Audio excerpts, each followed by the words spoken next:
Hey everyone, my name is Nick Wignall. I'm a clinical psychologist and the founder of the Friendly Mind newsletter. And today I'm taking a reader question.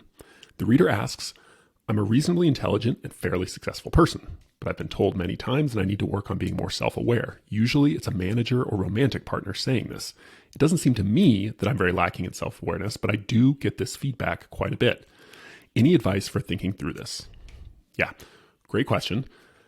Here, the first thing I would say is, self-awareness, it's a quality that it's a little like something like, I don't know, health or happiness. It's this very big concept. And what's interesting about it is you can always have more of it. You can always do better, right? Even the healthiest person could exercise a little bit better or technically eat a little bit better and therefore be a little bit healthier.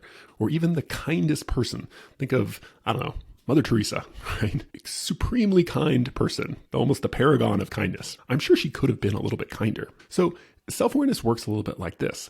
Just because someone says you could be more self-aware, that's not the same thing as saying you have a deficit in self-awareness.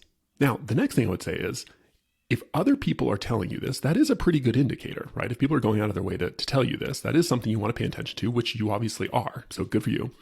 But when you're thinking about other people's feedback about your own self-awareness, which is a pretty complex phenomena, as well as people think they know you, it's really hard actually to understand the inner state of someone, a different person, including what their level of self-awareness is. So I have a few kind of criteria for when you're assessing someone else's assessment of your own self-awareness. If I was going to take those seriously, I would want to make sure there were three qualities present in those people. The first is, do they know you really well? Have they spent a lot of time around you? Do they actually have a good sense for who you are? Second, are they smart? Right? Are they perceptive? Are they actually insightful? Do they think about things clearly and in an even-handed way? And then lastly, do they genuinely have your best interests at heart? Right?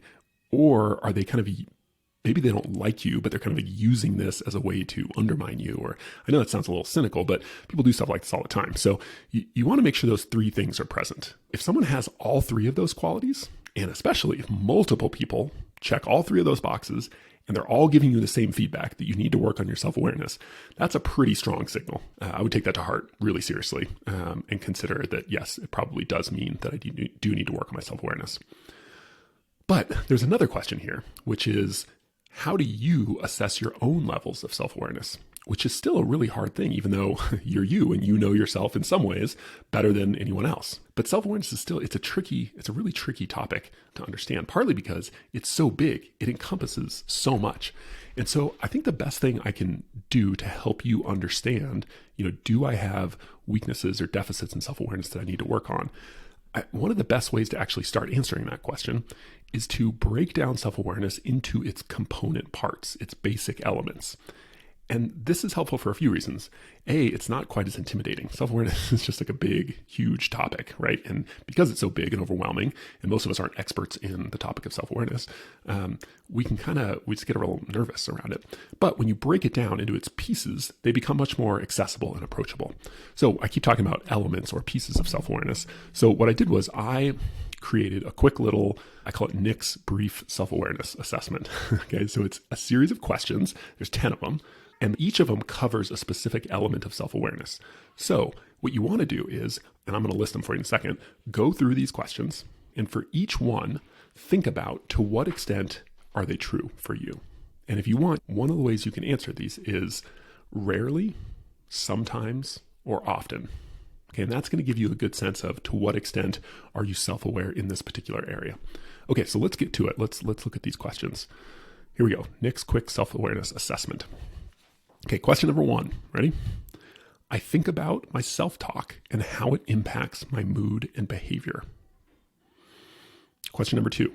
I reflect on and update my expectations, both for myself and for others. Question number 3. I'm conscious of my core beliefs and I revise them when necessary. Number 4. I consider my emotions carefully. Number 5. I'm attuned to my body and how it feels.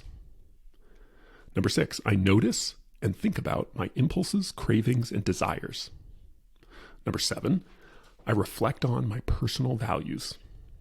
Number 8, I try to understand how other people think and feel. Number 9, I'm thoughtful about how my actions might impact other people. And lastly, number 10, I'm curious about myself. Okay, so these questions, you want to go through these and you can, play this back, go through them slowly, think about them. Actually, a great way to do this is like go make yourself a cup of coffee and sit down somewhere for 20 minutes and kind of go through these slowly and really reflect on them a little bit. Now, what I would say is if your answer to most of these is sometimes or often, I'd say you're in good shape. You're probably fairly self-aware, certainly average or above. But if there are more than a few rarelys in there, to me, that would be an indicator that those are some specific areas of self-awareness where you might have some work to do. Now, this is important because not only does it help you sort of diagnose or assess whether you've got a problem with self-awareness, it does something much more important, I think, because it's much more helpful. It gives you specific aspects of self-awareness, which you can then start to work on. Self-awareness itself, again, because it's so big and vague, it's a hard thing to just work on. Okay, I want to work on my self-awareness. What do I start doing? It's not like trying to get stronger. I can just do push-ups or go for a run or something. Self-awareness is tougher. But if you think about specific aspects of self-awareness, like, for instance, what was one of them? Let's see. Number 4, I consider my emotions carefully. Okay, well, that's much more specific, right? So you could decide whenever I feel a strong emotion, or at least a handful of times a day, I'm going to take a few minutes and I'm going to sit down and say, like, what am I feeling exactly? Am I feeling angry or am I feeling frustrated? Am I also feeling a little afraid, a little sad? That's something you can do. That's relatively specific. That's why I like this idea of breaking down self-awareness into its component parts.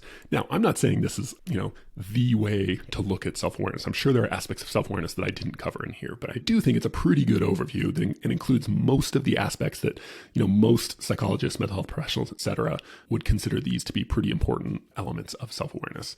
So again, it's a starting point. It's not meant to be totally comprehensive or capital T truth about this, but really it's meant to be helpful for this question you asked about. How do I know whether I'm self-aware or not? And a question you didn't exactly ask, but I'm sort of asking for you in my answer, which is, if I do have an area of self-awareness I need to work on, or if I just want to work on my self-awareness, regardless of whether I have a deficit or not, how can I get started actually doing that? And again, these questions, breaking them down into specific pieces, I think is a much more constructive way of looking at improving your self-awareness.